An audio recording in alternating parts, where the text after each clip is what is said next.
than we would like to. We've been trying to, but of course it's still not that easy. And of course, the normal way of things isn't normal yet. Sophie, the Duchess of Edinburgh, was deliberately kept in the shadows by the royal machine, but not for the reasons you've been led to believe. While the establishment worked to distance her from Diana's memory, Sophie was quietly fulfilling a sacred vow made to the people's princess.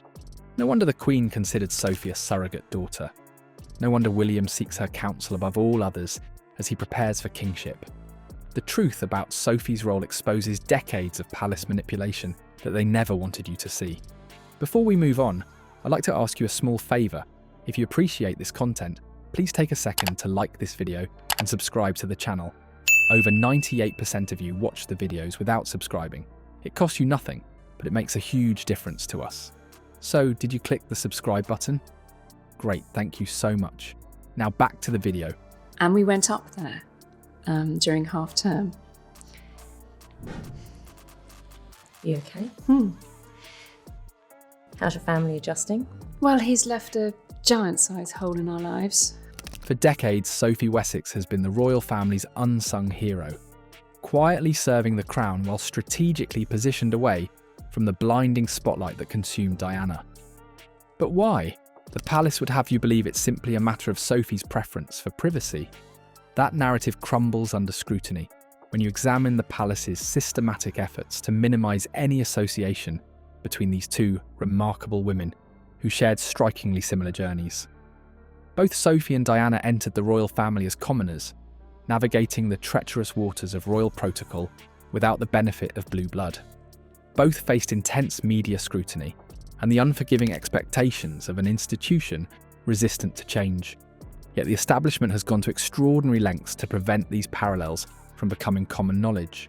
They've crafted a carefully curated myth that Sophie and Diana barely knew each other, when evidence suggests a far more significant connection. Consider the timing of Sophie's appearances at royal functions commemorating Diana.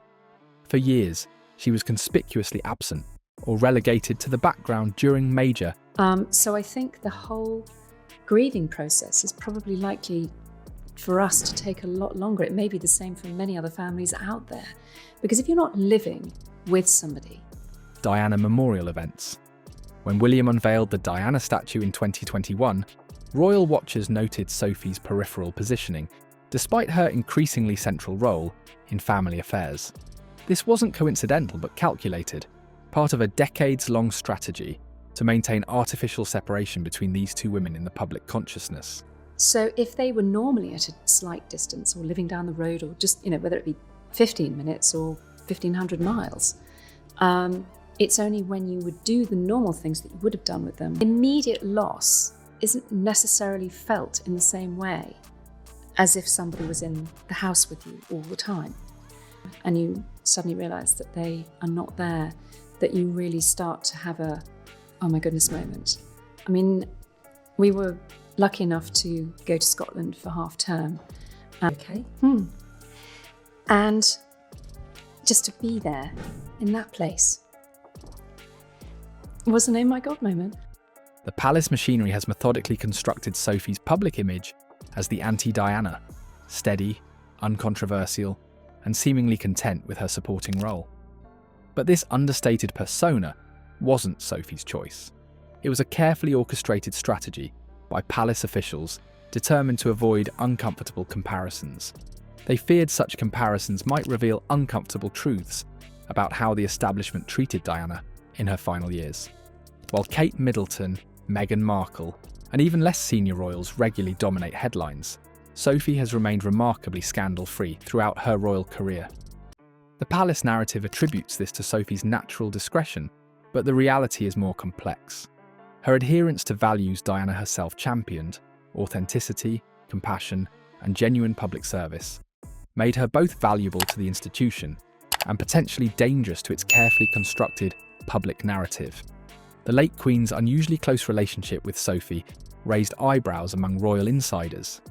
Elizabeth famously called Sophie her favourite and trusted her with sensitive family matters. Was this merely personal affinity, or was Elizabeth, in her final years, attempting to make amends through Sophie for the institution's treatment of Diana? The The Queen's pointed efforts to elevate Sophie's status in her final decade suggest a deliberate attempt to position her as a bridge between past wounds and future healing. Perhaps most telling is Prince William's growing reliance on Sophie's counsel. Sources close to the royal family reveal William increasingly turns to his aunt for guidance on matters both personal and related to his future role. This directly contradicts the establishment narrative that Sophie had minimal connection to his mother. William, still deeply affected by Diana's absence, wouldn't turn to Sophie unless she represented a genuine link to his mother's values and vision. The palace has spent years keeping Sophie in Diana's shadow, not because she lacked importance, but precisely because she carried too much of it. Sophie represented something the palace couldn't control, a direct connection to Diana's authentic voice and values. While other royals performed their duties with varying degrees of commitment, Sophie quietly embodied the people-focused approach Diana championed, making her both indispensable to the monarchy and potentially threatening to its carefully managed narrative. Recently, royal watchers have noticed Sophie occasionally using a phrase that provides the key to understanding decades of her carefully measured public actions. "I promised her." Though never elaborating publicly on what this promise entailed, the context suggests a commitment made to Diana herself, perhaps to protect her sons, to preserve her legacy, or to ensure the monarchy eventually evolved in ways Diana had envisioned. This promise explains Sophie's increasing visibility as William prepares for his eventual kingship. After years of deliberate distance created by palace officials, Sophie now frequently appears alongside William at key events. Their easy rapport and mutual respect signal William's recognition that Sophie holds a crucial piece of his mother's legacy, one that palace officials tried for years to obscure. What's now becoming crystal clear is that Sophie's growing prominence isn't merely coincidental. As the monarchy faced unprecedented challenges, Sophie quietly stepped into the breach, taking on additional responsibilities when Prince Andrew and the Sussexes retreated from royal duties. This wasn't random chance. It was the natural emergence of someone who had been purposefully kept in the wings. The carefully constructed facade is crumbling before our eyes.